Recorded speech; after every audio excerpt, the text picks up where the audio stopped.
দক্ষিণী সুপারস্টার আল্লু অর্জুন অভিনীত পুষ্পা 2 সিনেমার প্রিমিয়ারে পদপিষ্ট হয়ে মারা যান এক নারী।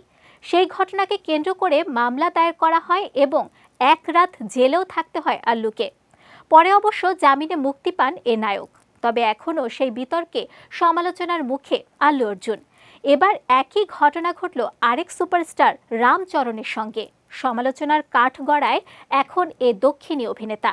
ভারতীয় সংবাদ মাধ্যম হিন্দুস্তান টাইমসের একটি প্রতিবেদন থেকে জানা গেছে, রামচরণের আসন্ন সিনেমা গেম চেঞ্জারের মুক্তি উপলক্ষে এক প্রচার অনুষ্ঠানের আয়োজন করা হয়েছিল অন্ধ্রপ্রদেশের রাজমহেন্দ্রভরমে।